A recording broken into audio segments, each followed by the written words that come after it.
So the imminent contest between Michael Chandler and Conor McGregor looks set to take place sometime later on this year. So we're going to have a brief look at the history of both of these fighters, what makes them so great, and who I think is going to win this contest. First of all, we've got the notorious Conor McGregor. Let's back up a bit to when this man first entered the UFC. Conor McGregor hit the UFC by storm. He is now arguably bigger than the UFC. He actually went past the sport and ended up boxing one of the greatest boxers in this generation. He KO'd Jose Aldo within 13 seconds. He knocked out Chad Mendes, and he knocked out Eddie Alvarez to become the first ever two-division UFC champion. This is the biggest star that we've ever seen within the company. He went on to box Floyd Money Mayweather, put his UFC career on hold, and put on the biggest sporting event of our lifetimes. He made hundreds of millions of dollars, and he didn't need mixed martial arts anymore, did he? After that fight, it was about a year or two afterwards, he had some beef with Khabib Nurmagomedov, and as we know, Khabib Nurmagomedov is definitely one of the greatest light heavyweights of all time, of this generation, and he took Conor McGregor to school. He wrestled him the whole fight and beat him from pillar to post. So it wasn't exactly a great comeback for Conor McGregor. And after that fight against Khabib, Conor McGregor set up a matchup with Donald Cowboy Cerrone. He's obviously down in the rankings a bit of an age fighter, but a good fight for Conor McGregor to come back to, no doubt. And he ended up knocking out Cowboy Cerrone in 40 seconds within the first round. When this man enters the octagon and is in the arena, the atmosphere is absolutely amazing. There is nothing like it. And to see him walk through Donald, people were thinking, wow, is Conor McGregor back? And in Conor McGregor's first lightweight fight against Dustin Poirier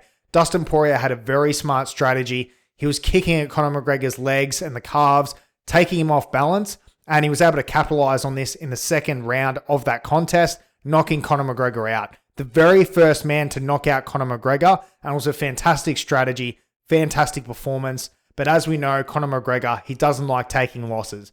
As we've seen with Nate Diaz, when he asked for that immediate rematch, he ended up picking up the victory. Conor McGregor decided that he wants that rematch. He came out talking a lot of trash and said he's going to take Dustin Poirier's life. And as we know, within that first round of that contest, steps back on his left foot. He snapped his leg completely in half. I couldn't believe what I was witnessing. I thought that was it for Conor McGregor's career. Very hard to come back from such an injury. As we've seen with Anderson Silva, it took him years to come back from it. He was never really the same again. And it's happened to several fighters since then, and they find it really hard to make a return. So there's been a lot of controversy about what Conor McGregor has done to return. Has he been taking steroids, human growth hormone, and all sorts of peptides?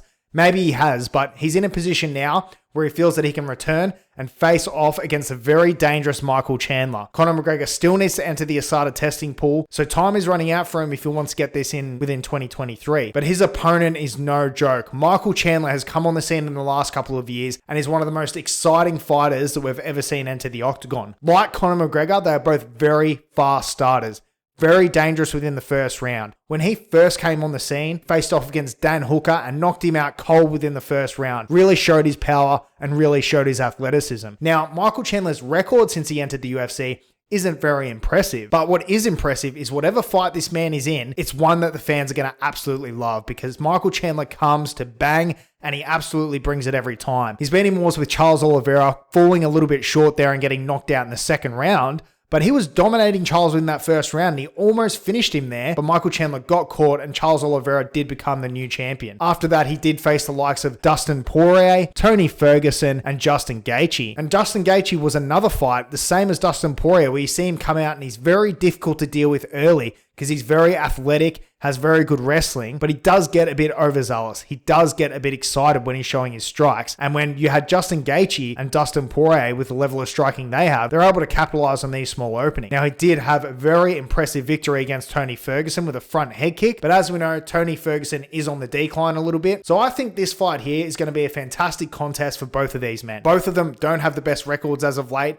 and it's going to be an absolute car crash of a fight because both of these guys like to come out early and like to put the pressure on their opponents. Conor McGregor, as we know, has a lot of power within his left hand and he's very fast on his feet and a very accurate striker. Where Conor McGregor's biggest weakness is he doesn't have a lot of wrestling. But the difference between these two, the big difference of when they come out of the blocks, Conor McGregor is definitely much more technical than Michael Chandler. But I think this fight has a lot of dangers for Conor McGregor. Even though I think he's a more technical striker, Michael Chandler is a lot more reckless. What he lacks in technical skill, he makes up for in his athleticism. And I think Michael Chandler is the more powerful man. He's going to be the bigger man and he's going to present a lot of issues for Conor McGregor. Now, seeing as both of these guys are very fast starters, you can definitely see this fight ending within the first round. Either one of them is very, very capable of getting a knockout victory here. I don't really see a fight like this going the distance when you consider how game these opponents are, how game both men are to put punishment on their opponents. I don't think they're going to be fighting that sort of fight. Michael Chandler definitely has the better wrestling, and I think Michael Chandler's been a lot more consistent fighting. Conor McGregor has been sitting on the sidelines for a lot of time over the last few years.